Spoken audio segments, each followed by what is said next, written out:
Gujarat bulletin ન્યૂઝમાં આપનું સ્વાગત છે। સાળંગપુરમાં મહંત સ્વામી મહારાજની નિશ્રામાં ઉજવાયો પ્રેરણાદાયક બાળ દિન।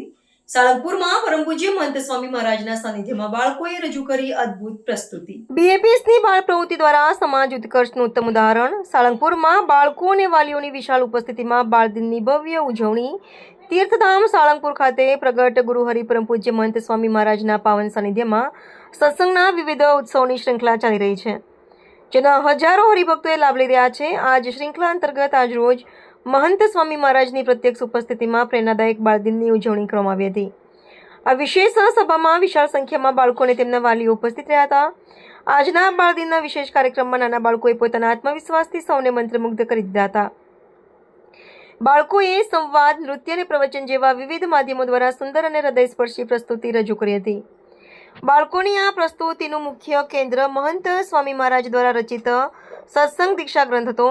આજના આધુનિક સમયમાં પણ 3 વર્ષથી 13 વર્ષના બાળકોએ આ ગ્રંથના 315 સંસ્કૃત શ્લોકોનો કડકડાટ મુખપાઠ કર્યો છે, જે એક અદ્ભુત સિદ્ધિ છે।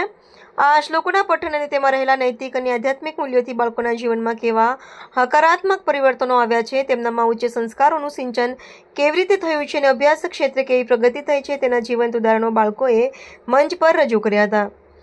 આ સાથે જ સંસ્થામાં ચાલતી સાપ્તાહિક બાળ સત્સંગ સભાઓ દ્વારા બાળકોના જીવનમાં સ્વાસ્થ્ય, શિક્ષણ, સંસ્કાર, વ્યક્તિત્વ વિકાસ અને સંસ્કૃતિનું જતન અને સંવર્ધન કેવી રીતે થઈ રહ્યું છે તેની પણ સચોટ રજૂઆત કરવામાં આવી હતી। બાળકોની આ નિર્દોષ અને અદ્ભુત રજૂઆતથી પ્રસન્ન થઈને સભાના અંતે પરમ પૂજ્ય મહંત સ્વામી મહારાજે સૌ બાળકોને આશીર્વાદ પાઠવ્યા હતા। સ્વામીશ્રીએ બાળકોને સંસ્કારયુક્ત જીવન જીવવા અને શ્રેષ્ઠ અભ્યાસ કરી ભવિષ્યમાં ખૂબ આગળ વધવાની અનેરી પ્રેરણા આપી હતી।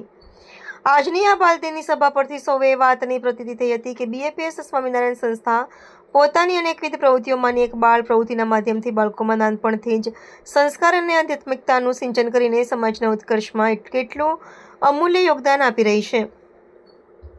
આવતીકાલના શ્રેષ્ઠ નાગરિકોને મૂલ્યનિષ્ઠ નવી પેઢી તૈયાર કરવાનું એક ઉત્તમ અને જીવંત ઉદાહરણ આજે સાળંગપુરના આંગણે જોવા મળ્યું હતું।